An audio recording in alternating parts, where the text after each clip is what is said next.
This week the Mirror's Russell Myers revealed that the unemployed Duke has been granted permission by the King to stay indefinitely at his Royal Lodge home, after thrashing out a deal with the monarch. The smoke signals coming from the palace about Andrew are that he's made it back into the inner circle. In August, during the King and Co.'s annual Scottish retreat, Andrew was driven to church by his nephew and niece, William and Kate, the Prince and Princess of Wales, in what was a very deliberate bit of theatre. Here were the Waleses being used to signal that Uncle Andrew, a man who has not left British soil for some reason since 2019, being welcomed back into the family fold.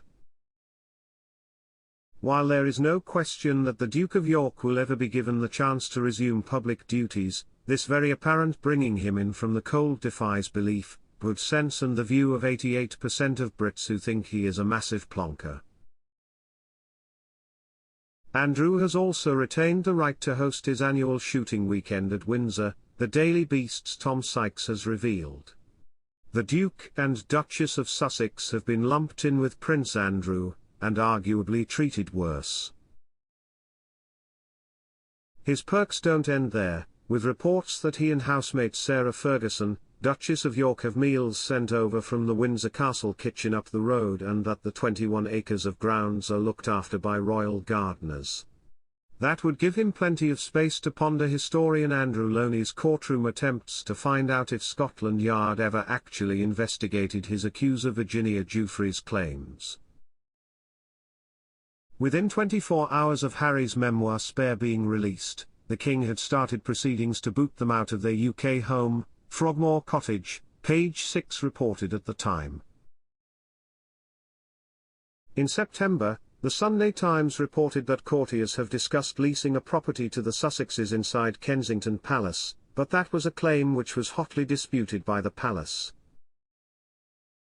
It is impossible to read this situation as anything but the King having little appetite or interest in extending the same sort of leniency towards Harry and Meghan that he has to Andrew. Given that His Majesty has control over hundreds of grace and favour properties, if he was dead set on finding a new UK address for his son and daughter-in-law, he would be able to do it in less time than it would take for a footman to deliver his mid-morning oatcake. In September, when Harry returned to the UK for less time than it takes to get to the front of the bar queue at Chelsea's Hollywood Arms, his old watering hole, his request to spend the night at Windsor Castle was knocked back. This inconsistency on His Majesty's part, this two-track approach to Andrew and the Sussexes, the firm's biggest headaches, is just bad news, full stop, the end.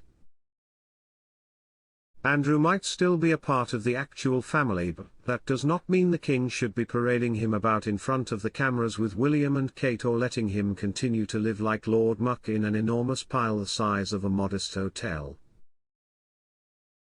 If there is one rule for Harry and Meghan, all cold shoulders and no room at the in-type official emails to Montecito, then the same standard should apply to the Duke of York. Or conversely, Charles should offer the Sussexes some sort of clemency Andrew is now enjoying.